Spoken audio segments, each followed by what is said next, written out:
Party के प्रवक्ता हैं सुनील जी, शुक्रिया आपका। ये बता रहे हैं हमारे दोस्त संजय चौधरी जी कि दरअसल मनरेगा की योजना में बहुत भारी पैमाने पर गड़बड़ी हो रही थी, लोग काम नहीं कर रहे थे, पैसे निकाले जा रहे थे।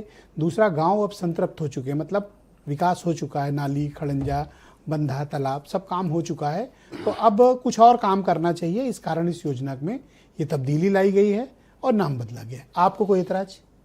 ब्रजेश जी, आपका बहुत बहुत धन्यवाद। और संजय जी की बात अगर आप मान गए, हम मान गए, ये आम जनता मान गई, तो इनके हिसाब से तो गांव तरक्की कर गए, प्रदेश तरक्की कर गया है, देश तरक्की कर गया है, रुपया डॉलर के ऊपर पहुंच गया है, मोदी जी विश्व गुरु हो चुके हैं, देश को विश्व गुरु बना दिया है। इनके हिसाब से कोई रोजगार, ऐसा बेरोजगार नौजवान नहीं है जिसके पास रोजगार ना हो, ऐसी कोई बेटी नहीं है देश में या प्रदेश में जिसके साथ अव्यवहार हो रहा हो या दुराचार हो रहा हो। ये सपने दिखाने में तो बहुत माहिर लोग हैं। एक तो बहुत अच्छा सपना दिखाते हैं और फिर बहुत अच्छे से नाम बदलना जानते हैं। बस इन विचारों की कमी एक है, ये काम करना नहीं जानते।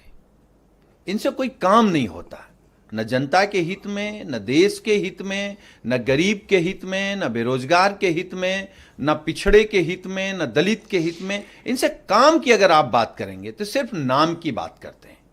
और हम एक बात और कह रहे हैं, अगर आपने नाम ही बदला था और आप कह रहे हैं कि हम नए तरीके से लेकर के आए हैं, तो जब भी किसी काम की समीक्षा होती है ब्रजेश जी, तो उसमें जो कमियां होती हैं, कमियों को बेहतर करके और बेहतर अवसर खोजे जाते हैं, अवसर बंद नहीं किए जाते हैं।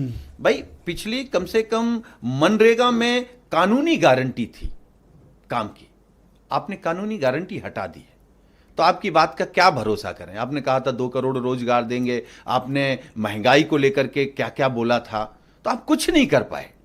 तो आपकी बात पर भरोसा नहीं, जो गारंटी थी वो आपने गारंटी खत्म कर दी।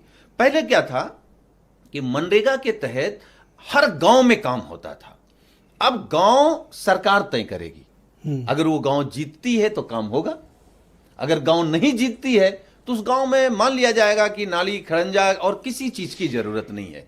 तो ये कहीं ना कहीं नाम बदल करके और अपने सुविधा के हिसाब से काम करना, ये राजनीति में जो भारतीय जनता पार्टी जिस चलन में मतलब हर गांव में ये स्कीम नहीं होगी, हर गांव में नहीं, अब सरकार चुनेगी। पहले था कि हर गांव में होगी। और दूसरी बात क्या है कि पहले गारंटी थी। तो गांव सैचुरेट हो गए, गांव विकसित हो गए होंगे। आप शायद बहुत दिन से गांव गए नहीं होंगे। नहीं, हम तो गांव के ही हैं, अभी भी गांव से ही आ रहे हैं। अच्छा। लेकिन शायद हमारा गांव अलग है, इनका गांव अलग हो। हमारा गांव तो हकीकत में इनके सपने में होते हैं, तो सपने तो बेहतर आप देख सकते हैं, और सपने में और हकीकत में बड़ा अंतर होता है। वही अंतर बीजेपी के बातों में और उनके काम में है। और अब सरकार चुनेगी। पहले क्या था कि हर गांव में मनरेगा के तहत खड़ंजा, नाली, जो काम हो सकते थे, अब सरकार कह रही हम चुनेंगे। इस तरीके से कई बड़े बदलाव इन्होंने सिर्फ राजनीतिक रूप से किया। और हम लोगों का आपको नाम बदले जाने का ऐतराज है या फिर आप इस योजना में जो शर्तें हैं, नियम बदले गए हैं उस पर? दोनों बातें हैं। देखिए, एक तो आप भगवान राम को लेकर के आए हैं, तो भगवान राम के नाम पर आप राजनीति कितनी करेंगे और कब तक करेंगे? वो बीच में राम खोज लिया गया, इन्होंने राम के नाम नहीं रखा। हम कह रहे फुल फॉर्म में आ जा रहा है तो बीच वाला पिक कर लिया। हम तो भगवान ही बड़ा स्टाइल से पिक किया इन्होंने। देखिए, हम इसलिए मान रहे हैं क्योंकि हर ये काम भगवान राम के नाम पे करते हैं। खराब काम, अच्छे काम नहीं। भ्रष्टाचार करेंगे, भगवान राम के पीछे करेंगे, चंदा चोरी करेंगे, उनके पीछे करेंगे, जमीन घोटाला। हम तो ये कहते हैं, आपके कार्यक्रम में मैं इस बात को कह रहा हूं, और मैंने कई बार आपके कार्यक्रम में कहा है कि अगर जब आप समाजवाद कहीं खोजेंगे किसी के जीवन में, तो भगवान राम का तो पूरा जीवन ही समाजवादी व्यवस्था। ये आजकल आप लोग ये पूरी कोशिश कर रहे हैं बताने की कि भगवान राम भाई समाजवादी थे। नहीं भाई, भगवान तो भगवान है। हम ये कह रहे हैं कि समाजवाद उनके जीवन से निकला है। कितना वैचारिक परिवर्तन बीजेपी ने आप लोगों के भीतर ला दिया, मैं तो देख कर हैरान हूं। अब अगर मैं इसके लिए संजय चौधरी को बधाई दूंगा। अगर किस बात के लिए बधाई देंगे? कि भगवान राम सामाजिक बराबरी की लड़ाई लड़ते थे, इनका कोई योगदान है? भगवान राम ने जातियों में भेदभाव नहीं किया, छुआछूत नहीं के किया, खिलाफ लड़े, बिल्कुल। इनका कोई योगदान है?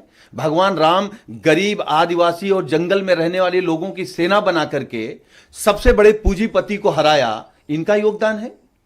तो हमारा समाजवाद क्या है? हमारा आपका किसी का जो समाजवाद की परिभाषा सर, है, बस इतना रह गया जो है। लड़ाई है वो यही तो है कि हम आर्थिक बराबरी चाहते हैं, सर, बस शैक्षिक अब बराबरी चाहते हैं, आप बस धार्मिक बराबरी सुनिए चाहते ना, हैं।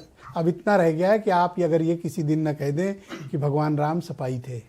नहीं, देखिए इतना आप सिर्फ छोटा इतना इतना बाकी है, छोटा सर। बयान नहीं, नहीं नहीं, हम केवल ये कह सकते हैं आपके कार्यक्रम you, में कि हम भगवान राम के दिखाए रास्ते पर चल रहे हैं Thank you, और ये भगवान राम के पीछे अपने कुकर्मों को छिपा रहे हैं। मैं आपके पूर्व सहयोगी